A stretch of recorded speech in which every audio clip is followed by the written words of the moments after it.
সুলভ মূল্যের বাজার পরিচালনার মাধ্যমে সিন্ডিকেট ভাঙা সম্ভব হবে এবং মানুষের মাঝে স্বস্তি ফিরবে। আমাদের এই প্রচেষ্টার কারণে, আমাদের এই উদ্যোগের কারণে এখন তাদের সাথে আমাদের ডিস্টেন্স খুব একটা বেশি না, মানুষ ন্যায্য মূল্যে বাজারে পাচ্ছে। বাজারে তো এগুলো 50 টাকা, এগুলো তো 35 টাকা, তো 15 টাকার ডিফারেন্স আছে এখানে।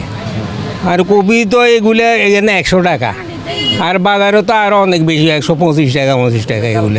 এখানে অনেক জীবনে অনেক পাওয়া যায়, ওখান থেকে অনেক কম দাম বাজার থেকে।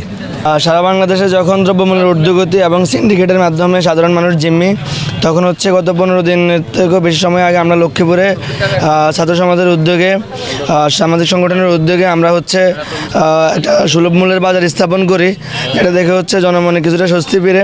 এবং আমাদের দেখা দেখি সারা লক্ষ্মীপুরে আলহামদুলিল্লাহ এখন অনেকগুলো স্টল হয়েছে। তো আমরা বিশ্বাস করি এই সুলভ মূল্যের বাজার স্থাপনার মাধ্যমে বা এই সুলভ মূল্যের বাজার পরিচালনার মাধ্যমে সিন্ডিকেট ভাঙা সম্ভব হবে এবং মানুষের মাঝে স্বস্তি ফিরবে। আমরা প্রথম দিকে বাজারের যে অবস্থা ছিল সেই জায়গায় আমরা 50 টাকা, 60 টাকা, 100 টাকা পর্যন্ত ডিস্টেন্স ছিল। যেমন আপনি টমেটো, কাঁচামরিচ, মূলা, এই যে জিনিসগুলোর রেট একটু বেশি, গাজর, এগুলোতে তাদের সাথে আমাদের ডিস্টেন্সটা খুব বেশি ছিল। কিন্তু আলহামদুলিল্লাহ আমাদের এই প্রচেষ্টার কারণে, আমাদের এই উদ্যোগের কারণে এখন তাদের সাথে আমাদের ডিস্টেন্স খুব একটা বেশি না, মানুষ ন্যায্য মূল্যে বাজারে পাচ্ছে। দ্রব্যমূল্যের যে ঊর্ধ্বগতি সেটি নিয়ন্ত্রিত হয়েছে।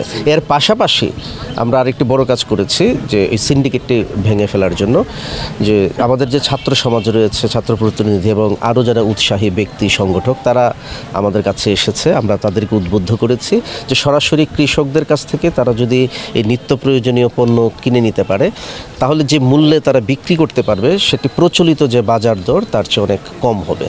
এবং এই ধরনের বাজার আমরা শুরু করেছি প্রথমে আমাদের এই সদর উপজেলায়, আমরা 2টি বাজার শুরু করেছি। এখন যেখানে দাঁড়িয়ে আছি এখান থেকে এটি একটি সূচনা ঘটে এবং আমাদের ইচ্ছে ছিল গোটা জেলায় এই প্রক্রিয়াটি বিস্তৃত করা।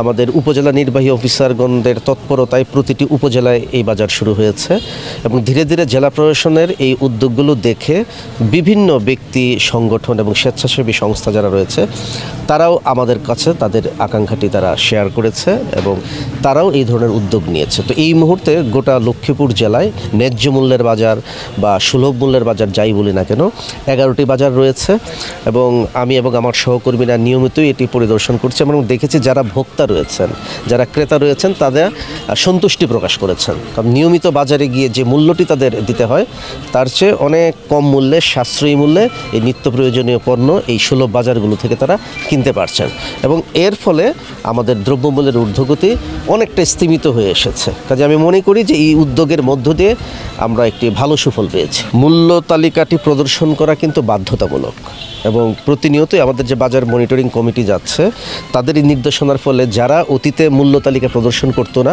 তারা কিন্তু এখন এই অভ্যাসটিতে ফিরে এসেছে। তারা নিয়মিতই মূল্য তালিকা প্রদর্শন করছে এবং যারা করছে না তাদের বিরুদ্ধে কিন্তু আইনগত পদক্ষেপ নেওয়া হচ্ছে। এর পাশাপাশি আমাদের সচেতনতামূলক কার্যক্রম অব্যাহত আছে, যেন প্রতিটি দোকানে বাজারের তারা যেন এই বাজার যে দর সেটি যেন তারা প্রদর্শন করে। আমার মনে হয় যে অবস্থাটি ছিল এর উন্নতি ঘটেছে আমাদের এই তৎপরতার ফলে।